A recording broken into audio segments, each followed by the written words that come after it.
الحمد لله نحمده ونستعينه ونستغفره ونؤمن به ونتوكل عليه ونعوذ بالله من شرور أنفسنا ومن سيئات أعمالنا من يهده الله فلا مضل له ومن يضلل فلا هادي له وأشهد أن لا إله إلا الله وحده لا شريك له وأشهد أن محمدا عبده ورسوله وما بعد فإن خير الحديث كتاب الله وخير الهدي هدي محمد صلى الله عليه وسلم وشر الأمور محدثاتها وكل محدثة بدعة وكل بدعة ضلالة وكل ضلالة في النار. أعوذ بالله من الشيطان الرجيم. بسم الله الرحمن الرحيم. يا أيها الذين آمنوا اتقوا الله حق تقاته ولا تموتن إلا وأنتم مسلمون. يا أيها الناس اتقوا ربكم الذي خلقكم من نفس واحدة وخلق منها زوجها وبث منهما رجالا كثيرا ونساء واتقوا الله الذي تساءلون به والأرحام إن الله كان عليكم رقيبا. يا أيها الذين آمنوا اتقوا الله وقولوا قولا سديدا يصلح لكم أعمالكم ويغفر لكم ذنوبكم ومن يطع الله ورسوله فقد فاز فوزا عظيما. وقال تعالى في موضع آخر ولكن الله حبب إليكم الإيمان وزينه في قلوبكم وكره إليكم الكفر والفسوق والعصيان أولئك هم الراشدون. حاضرین مجلس، تمام قسم کی تعریفات بڑائی بزرگی کی بڑائی اس اللہ رب العالمین کے لیے ہے جس نے تمام بنی انسان کو پیدا کیا. پیدا کرنے کے بعد یوں ہی بیکار بھٹکتا ہوا لاچار مجبور نہیں چھوڑا بلکہ انہیں صراط مستقیم پر گامزن کرنے کے لیے سیدھی راہ دکھانے کے لیے اللہ رب العالمین نے بے شمار انبیاء کرام کو اس طالبانی کے اندر مبعوث فرمایا. درود و سلام ہو تمام انبیاء کرام پر، بالخصوص ہمارے آخری نبی تاجدار مدنی احمد مجتبی صلی اللہ علیہ وسلم پر. آج کے اس پروگرام میں میرا موضوع ہے صحابہ کرام کا مثالی ایمان. اللہ رب العالمین سے دعا ہے کہ وہ مجھے حق بیان کرنے اور ہم سب کو اس پر عمل پیرا ہونے کی توفیق عطا فرمائے. آمین. موضوع کی وضاحت کرنے سے پہلے میں آپ حضرات کے سامنے ایک نقطہ ذکر کر دینا چاہتا ہوں، اور وہ یہ ہے کہ بہت ساری کمپنیاں، بہت سارے ادارے، بہت ساری انجمنیں سال کے اخیر میں اپنا حساب کرتی ہیں، سال کے اخیر میں اپنا محاسبہ کرتی ہے کہ کتنا فائدہ ہوا اور کتنا نقصان ہوا. اس کے بعد جب سال شروع ہوتا ہے تو پلاننگ کرتی ہے کہ جتنا نقصان ہوا آئندہ سال اتنا نقصان نہ ہو. اسی طرح ہمیں اور آپ کو چاہیے، سال ختم ہو چکا ہے، نیا سال شروع ہو چکا ہے، ہم اپنا محاسبہ کریں، اپنے گریبان کے اندر جھانک کر دیکھیں کہ ہم نے جو سال گزر چکا ہے کتنے نمازیں پڑھی، کتنے روزے رکھے، کتنے صدقہ و خیرات کیے، کتنا اللہ رب العالمین کا حق ادا کیا، کتنا حقوق العباد کی ادائیگی کی. اور نفس کا محاسبہ کرنے کے بعد سال بھی شروع ہو گیا ہے. الحمدللہ ہم اسلام کے سال کے پہلے مہینے میں داخل ہو چکے ہیں. اب پلاننگ کرے جس طرح ایک گھر بنانے والا پلاننگ کرتا ہے کہ روم کہاں رہے گا، کچن کہاں رہے گا، باتھ روم کہاں رہے گا اور اس کے بعد ہال کہاں رہے گا.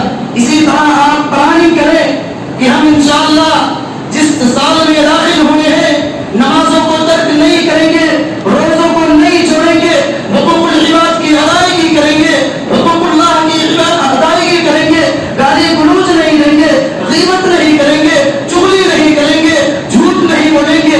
یہ پلاننگ آپ کریں کیونکہ پلاننگ کے تحت جو کام کیا جاتا ہے نا وہ کام بہت پائیدار ہوتا ہے، بہت مضبوط ہوتا ہے اور اس کام میں اللہ رب العالمین کی مدد بھی شامل ہوتی ہے. لہٰذا آپ پلاننگ کریں کہ ہم نمازوں کو ترک نہیں کریں گے، نمازوں کو نہیں چھوڑیں گے، روزوں کو نہیں چھوڑیں گے، کسی پر ظلم نہیں کریں گے. بہرحال آئیے ہم اپنے موضوع کی طرف چلتے ہیں.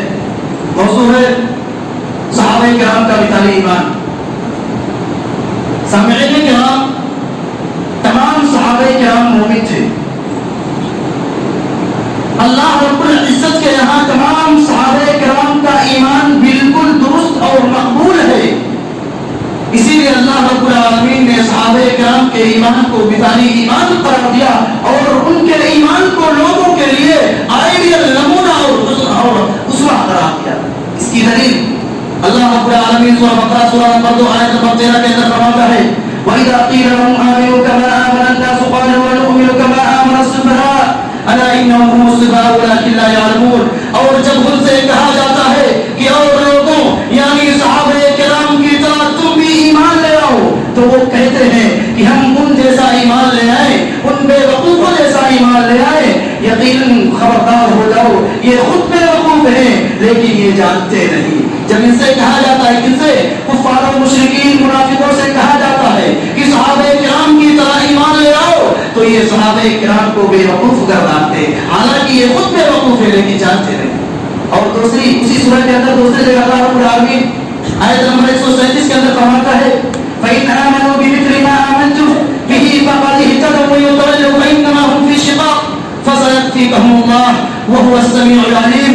اور اگر وہ تم جیسا ایمان لائے یعنی اگر صحابہ کرام جیسا ایمان لائے تو ان کا ایمان مقبول ہے, وہ ہدایت پہ رہے. اگر وہ منہ موڑے اعراض کرے تو وہ صریح اختلاف میں ہے, صریح گمراہی میں ہے. اور اللہ رب العالمین عنقریب آپ کی کفایت کرے گا کیونکہ وہ خوب جاننے والا اور خوب سننے والا ہے. غور کیجیے سامعین کرام, اللہ رب العالمین نے منافقوں کو یہودیوں کے لیے منافقوں کے لیے صحابہ کرام کے ایمان کو اسوہ نمونہ اور آئیڈیل قرار دیا. اور جو یہودی صحابہ کرام کو برا بھلا کہے اللہ رب العزت نے انہیں بے وقوف اور نادان گردانا ہے. میرے بھائیو دوستو, اللہ رب العزت اپنے قرآن مجید میں کھلا اعلان فرماتا ہے کہ صحابہ کرام کا ایمان انتہائی محبوب ایمان تھا, پسندیدہ ایمان تھا. آپ سورہ حجرات اٹھائیے سورہ نمبر 50 آیت نمبر 7 کے اندر اللہ فرماتا ہے وَلَٰكِنَّ اللَّهَ حَبَّبَ إِلَيْكُمُ الْإِيمَانَ وَزَيَّنَهُ فِي قُلُوبِكُمْ وَكَرَّهَ إِلَيْكُمُ الْكُفْرَ وَالْفُسُوقَ وَالْعِصْيَانَ أُولَٰئِكَ هُمُ الرَّاشِدُونَ. کہ اللہ رب العالمین نے ایمان کو تمہارے لیے محبوب بنا دیا ہے, وَزَيَّنَهُ فِي قُلُوبِكُمْ اور اسے تمہارے دلوں کی زینت دے رکھی ہے. وَكَرَّهَ إِلَيْكُمُ الْكُفْرَ وَالْفُسُوقَ وَالْعِصْيَانَ اور کفر کو, گناہ کو, نافرمانیوں کو تمہاری نگاہوں میں ناپسندیدہ بنا دیا ہے. أُولَٰئِكَ هُمُ الرَّاشِدُونَ یہی لوگ ہدایت یافتہ ہیں. یہی وجہ ہے کہ ایمان کی خاطر صحابہ کرام نے بڑی بڑی قربانیاں دی, بڑی بڑی تکلیفیں اٹھائی, مصیبتیں برداشت کی, لیکن ایمان کا دامن نہیں چھوڑا. اس کی واضح دلیل لے لیجیے. حضرت بلال رضی اللہ تعالیٰ عنہ کا واقعہ ہے. حضرت بلال رضی اللہ تعالیٰ عنہ امیہ بن خلف کے غلام تھے. امیہ بن خلف یہ وہی امیہ بن خلف ہے جو بلال رضی اللہ تعالیٰ عنہ کے گردن میں رسیاں باندھ کر کفار و مشرکین کے لڑکوں کے ہاتھوں میں تھما دیتا تھا اور وہ لڑکے بلال رضی اللہ تعالیٰ عنہ کو مکہ کے گلیوں میں گھسیٹتے تھے.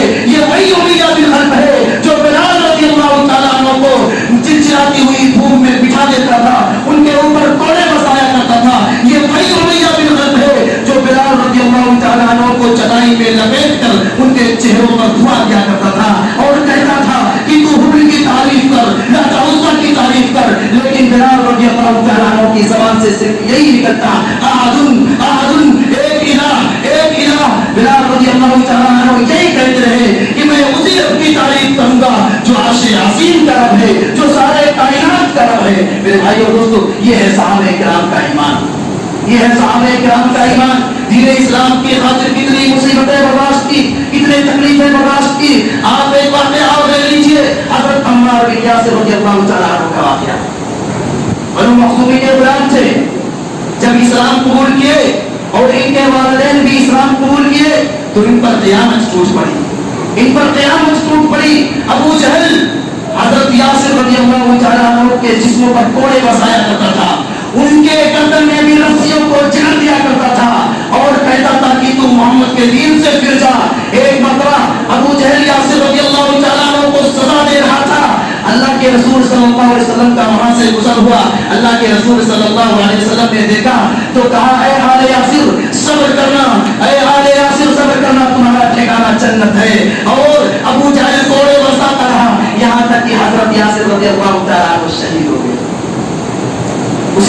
یہ ابو جہل ان کی بیوی سمیہ رضی اللہ تعالیٰ عنہ کے اوپر کوڑے برسانا شروع کر دیا، ان کو سزائیں دینے لگا، اور یہ دین اسلام کی پہلی خاتون عورت ہے جو شہید ہو گئی تھی، پہلی خاتون عورت ہے جو دین اسلام کی خاطر شہید ہو گئی تھی، اور یہی ابو جہل سمیہ رضی اللہ تعالیٰ عنہ کے شوکا میں نیزہ مار کر انہیں شہید کر دیا۔ اس کے بعد جب عمار رضی اللہ تعالیٰ عنہ کے والدین شہید ہو گئے، اس کے بعد یہی ابو جہل عمار رضی اللہ تعالیٰ عنہ کو سزائیں دینے لگا، ان پر کوڑے برسانے لگا، اور کہا تو محمد کے دین سے گر جا، تو اپنے زبان سے کفریہ کلمات کہتے ہوئے تجھے چھوڑ دوں گا۔ عمار رضی اللہ تعالیٰ عنہ کی زبان سے کلمے نکل گئے۔ جب ابو جہل عمار رضی اللہ تعالیٰ عنہ کو آزاد کر دیا، دوڑتے ہوئے بھاگتے ہوئے اللہ کے رسول صلی اللہ علیہ وسلم کے پاس آئے اور کہا اللہ کے رسول میری زبان سے کفریہ کلمات ادا ہو گئے ہیں۔ فوری طور پر اللہ رب العالمین نے آیت نازل کر دی کہ من کفر باللہ من بعد ایمانہ الا من اکرہ وقلبہ مطمئن بالایمان، جس نے اللہ پر ایمان لانے کے بعد کفر کیا اور اس پر اللہ رب العالمین کا عذاب اور غضب ہے، لیکن جسے مجبور کیا جائے لیکن اس کا دل ایمان پر مطمئن ہو، اس پر اللہ گرفت نہیں کرے گا، اس پر اللہ رب العالمین پکڑ نہیں کرے گا۔ اس کی بات دلیل حضرت عمار رضی اللہ تعالیٰ عنہ کا واقعہ ہے۔ میرے بھائیوں، ایک واقعہ اور لیتے چلیں، اس میں ہمارے اور آپ کے لیے بہت زیادہ نصیحت ہے۔ حضرت خزیمہ بن ثابت رضی اللہ تعالیٰ عنہ کا واقعہ ہے، گواہی کا واقعہ ہے۔ اللہ کے رسول صلی اللہ علیہ وسلم ایک بدوی سے گھوڑا خریدتے ہیں، سودا کرتے ہیں، سودا ہوتا ہے۔ اللہ کے رسول صلی اللہ علیہ وسلم اس بدوی سے کہتے ہیں کہ ابھی تو میرے پاس پیسہ نہیں ہے، میرے ساتھ میرے گھر پر چلو، میں تمہیں پیسہ وہاں پر دیتا ہوں، گھوڑے کی قیمت وہاں پر دیتا ہوں۔ وہ بدوی اللہ کے رسول صلی اللہ علیہ وسلم کے پیچھے پیچھے چلتا رہا، راستے میں اسے ایک گاہک مل گیا، اس سے سودا کرنے لگا۔ اللہ کے رسول صلی اللہ علیہ وسلم نے کہا اے بدوی تو کیا کر رہا ہے؟ گھوڑے کا سودا تو پہلے ہو چکا ہے، اب سودا کیوں کر رہا ہے؟ وہ بدوی مجمع اکٹھا کر لیا، وہاں پر اس مجمع کے اندر حضرت خزیمہ بن ثابت رضی اللہ تعالیٰ عنہ بھی موجود تھے۔ اس بدوی نے کہا اگر سودا پہلے ہو چکا ہے کوئی گواہ پیش کرو۔ حضرت خزیمہ رضی اللہ تعالیٰ عنہ موجود تھے، اللہ کے رسول صلی اللہ علیہ وسلم کی زبان حال سے نکلا کہ سودا پہلے ہو چکا تھا۔ حضرت خزیمہ رضی اللہ تعالیٰ عنہ اپنا ہاتھ بلند کرتے ہیں، کہتے ہیں میں گواہی دینے کے لیے تیار ہوں، میں گواہی دینے کے لیے تیار ہوں کہ سودا پہلے ہو چکا تھا۔ بدوی قیمت لیا اور وہاں سے چلا گیا۔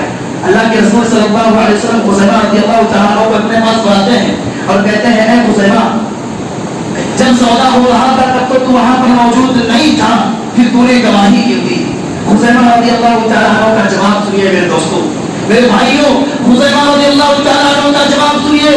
خزیمہ رضی اللہ تعالیٰ عنہ کہتے ہیں اللہ کے رسول میں نے آپ کی زبان اطہر سے سنا کہ سودا ہو چکا تھا، اسی لیے میں گواہی دینے کے لیے تیار ہو گیا۔ اللہ اکبر، سنیے موجود نہیں تھے، سودا ہو رہا تھا موجود نہیں تھے، پھر بھی اللہ کے رسول صلی اللہ علیہ وسلم کی زبان اطہر سے سنا کہ سودا ہو چکا تھا، گواہی دینے کے لیے تیار ہو گئے۔ میرے بھائیوں دوستوں، اللہ کے رسول صلی اللہ علیہ وسلم نے اسی وقت فرمایا کہ اے خزیمہ آج سے جس مسئلے میں دو گواہوں کی ضرورت پڑے گی تجھے ایک کی گواہ کافی ہے۔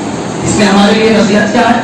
ہم آج داڑھیوں کو چھیل کر گٹر میں پھینک دیتے ہیں، اپنے کپڑوں کو ٹہنے سے نیچے رکھتے ہیں، اپنے بالوں کا قضا کرواتے ہیں، اپنے گھر والوں کی عورتوں کے پردہ نہیں کرتے، غیبت کرتے ہیں، جھوٹ بولتے ہیں۔ یہاں پر سودا ہو رہا ہے، صحابہ موجود نہیں ہے، صرف آپ صلی اللہ علیہ وسلم کی زبان اطہر سے سنا کہ سودا ہو رہا ہے، گواہی دینے کے لیے تیار ہو گئے۔ آج ہمارے درمیان علماء کرام کی بڑی جماعت چیخ کر چلا کر بتاتی ہے کہ داڑھی رکھنا سنت ہے، ٹکنے سے پائجامہ رکھنا یہ نبی حرام ہے، بال کو قضا کرانا نبی کریم صلی اللہ علیہ وسلم کے سنت کے خلاف ہے، اپنی عورتوں کو پردے میں رکھو، چغلی نہ کرو، جھوٹ نہ بولو۔ بار بار ہم احادیث علماء کرام سے سنتے ہیں لیکن ہم نظر انداز کر دیتے ہیں، ہم نظر انداز کر دیتے ہیں۔ کیسا ہمارا ایمان ہے؟ اپنے گریبان کے اندر جھانک کر دیکھو، اپنے گریبان کے اندر ٹٹول کر دیکھو کہ ہمارا ایمان صحابہ کرام کے ایمان کی طرح ہے کہ نہیں، اور بننے کی کوشش کرو۔ صرف گریبان کے اندر ٹٹول کر گریبان کے اندر جھانک کر دیکھنے سے کچھ ہونے والا نہیں ہے، بلکہ آپ صحابہ کرام کے بتائے ہوئے طریقے پر چلنے کی کی کوشش کرو، تب تو آپ کامیاب اور کامران رہو گے۔ اگر آپ نے نبی کا طریقہ نہیں اختیار کیا، اگر آپ نے صحابہ کا طریقہ نہیں اختیار کیا، اللہ کی قسم کہہ رہا ہوں آپ دنیا کے اندر مارے جاؤ گے، دنیا کے اندر کاٹے جاؤ گے، اور کل قیامت کے دن اللہ رب العالمین آپ کو جہنم میں دھکیل دے گا۔ میرے بھائیو اور دوستو، اسی لیے ضرورت اس بات کی ہے کہ ہم صحابہ کے طریقے کو دیکھیں، صحابہ کیسے زندگی گزارتے تھے، اس زندگی کے مطابق اپنی زندگی کو گزارنے کی کوشش کریں، اسی میں کامیابی اور کامیابی۔ ایک واقعہ اور لے لیجیے، جب اللہ کے رسول صلی اللہ علیہ وسلم معراج کے سفر سے واپس آئے، تمام لوگوں کو مخاطب کر کے فرما رہے ہیں کہ آج میں نے فلاں فلاں جگہ کی سیر کی ہے، وہاں پر ابو جہل موجود تھا، کہا آج میں نے فلاں فلاں جگہ کی سیر کی ہے، اور راتوں رات سفر کر کے واپس بھی چلا آیا۔ ابو جہل دوڑتا ہوا بھاگتا ہوا ابو بکر صدیق رضی اللہ تعالیٰ عنہ کے پاس پہنچا، کہا ہے ابو بکر، اگر تم سے کوئی کہے کہ راتوں رات کا سفر کر کے آسمان سے چلے آئے تو کیا مانو گے، ایکسپٹ کرو گے، تسلیم کرو گے؟ حضرت ابو بکر صدیق رضی اللہ تعالیٰ عنہ نے کہا نہیں۔ ابو جہل نے کہا آپ کا ساتھی، آپ کا رسول، آپ کا پیغمبر، آپ کا دوست کہہ رہا ہے کہ میں راتوں رات کا سفر کر کے واپس چلا آیا۔ ابو بکر صدیق رضی اللہ تعالیٰ عنہ نے کہا میرا پیغمبر کہہ رہا ہے، میرا رسول کہہ رہا ہے، میرا ساتھی کہہ رہا ہے، میرا دوست کہہ رہا ہے، اللہ کی قسم مانوں گا، تسلیم کروں گا۔ ایسا ایمان پیدا کرنے کی ضرورت ہے، ایسا عقیدہ پیدا کرنے کی ضرورت ہے۔ اگر آپ نے ایسا عقیدہ نہیں پیدا کیا، آپ نے ایسا ایمان نہیں پیدا کیا، آپ کا ایمان کو کوئی فائدہ نہیں دے گا، کوئی فائدہ نہیں۔ لاکھ نمازیں پڑھ لو، لاکھ عبادتیں کر لو، اگر وہ رب کی رضا کے لیے نہیں ہے تو اللہ کی قسم آپ کی نمازیں قبول نہیں ہوگی۔ کل قیامت کے دن آپ کے چہرے پر وہ نمازیں مار دی جائیں گی۔ نماز کا مسئلہ آ گیا، یہاں پر ایک حدیث ذکر کر دیتا ہوں۔ کل قیامت کے دن اللہ رب العالمین ایک شخص کو اپنے حضور بلائے گا، اس سے پوچھے گا کہ تو نے کتنے سال تک دنیا کے اندر نماز پڑھا؟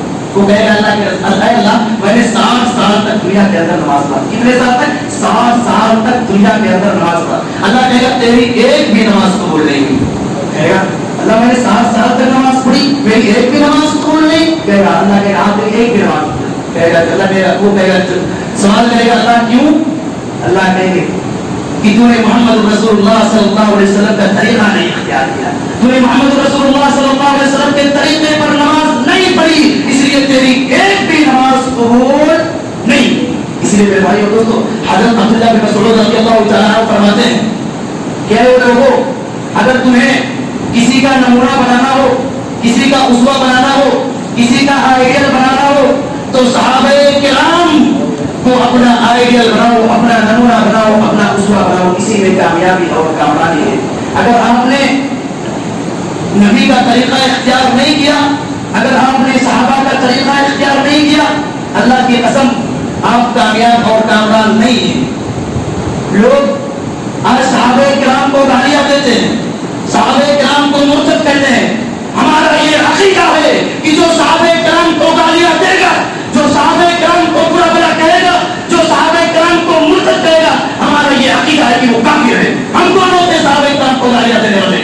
ہم کون ہوتے صحابہ کرام کو برا بھلا کہنے والے؟ جبکہ اللہ رب العالمین سورہ توبہ آیت نمبر 100 کے اندر صحابہ کرام کو سرٹیفکیٹ سے نواز رہا ہے، سند سے نواز رہا ہے۔ والسابقون الاولون من المهاجرين والانصار والذين اتبعوهم باحسان رضي الله عنهم ورضوا عنه واعد لهم جنات تجري من تحتها الانهار خالدين فيها ابدا۔ اللہ سرٹیفکیٹ دے رہا ہے، جس طرح ایک بچہ امتحان دیتا ہے، لاسٹ میں اس کو سرٹیفکیٹ سے نوازا جاتا ہے، اس کو سند سے نوازا جاتا ہے، اسی طرح اللہ رب العالمین نے صحابہ کرام کا ہی امتحان لیا تھا، صحابہ کرام کا امتحان لیا تھا۔ کس چیز کا امتحان؟ اولئک الذین امتحن اللہ قلوبهم للتقوى۔ اللہ ان لوگوں کا امتحان لیا تقویٰ کا کہ ان کے دل میں اللہ کا کتنا تقویٰ ہے، کتنا خوف ہے، کتنا ڈر ہے۔ اب سوال یہ پیدا ہوتا ہے کہ اس امتحان میں صحابہ کرام پاس ہوئی رکھے۔ اللہ سورہ توبہ آیت نمبر 100 کے اندر فرما رہا ہے۔ اتفاق کی بات یہ ہے کہ سورہ توبہ کے اندر اللہ 100ویں آیت کے اندر ذکر کیا، یعنی صحابہ کرام 100 نمبر سے پاس ہو گئے، 100 نمبر پورا لے کر آئے۔ رضی اللہ عنہم ورضوا عنہ کا سرٹیفکیٹ اللہ دے دیا کہ اللہ خود سے راضی ہو گیا، وہ اللہ سے راضی ہو گئے۔ تو ہم کون ہوتے ہیں صحابہ کرام کو برا بھلا کہنے والے؟ ہم کون ہوتے ہیں صحابہ کرام کو گالیاں دینے والے؟ ہم کون ہوتے ہیں صحابہ کرام کو مرتد کہنے والے؟ اللہ کے رسول صلی اللہ علیہ وسلم کی ایک حدیث آپ لیتے جائیں، وہ حدیث یہ ہے کہ اللہ کے رسول صلی اللہ علیہ وسلم نے کہا لا تسبوا اصحابی، میرے صحابہ کو برا بھلا مت کہو، میرے صحابہ کو برا بھلا مت کہو۔ اگر کوئی شخص احد پہاڑ کے برابر سونا اللہ کی راہ میں خرچ کر دے، احد پہاڑ جو حج کرنے گئے ہوں گے وہ دیکھے ہوں گے کہ احد پہاڑ کتنا بڑا ہے، اگر نہیں گئے ہیں تو موبائل ہے، سوشل میڈیا ہے، آپ نیٹ میں سرچ کریں احد پہاڑ آ جائے گا۔ اللہ کے رسول صلی اللہ علیہ وسلم کیا کہتے ہیں؟ اگر کوئی شخص احد پہاڑ کے برابر اللہ کی راہ میں سونا خرچ کرے اور میرے صحابہ ایک مجھ اللہ کی راہ میں غلہ خرچ کرے، تب بھی وہ صحابہ کے مقام و مرتبہ کو نہیں پہنچ سکتے۔ ہم کون ہوتے ہیں صحابہ کو گالیاں دینے والے؟ ہم کون ہوتے ہیں صحابہ کو برا بھلا کرنے والے؟ جب اللہ ان کو سرٹیفکیٹ سے نواز دیا رضی اللہ عنہم ورضوا عنہ، تو ہم کون ہوتے ہیں صحابہ کو گالیاں دینے والے میرے بھائیوں دوستوں؟ اور ایک بات میں اپنی ذکر کر کے ختم کرتا ہوں، وہ یہ ہے کہ صحابہ کس کو کہتے ہیں؟ یہ بات چھوٹ گئی تھی، شروع میں ذکر کرنے والی بات تھی۔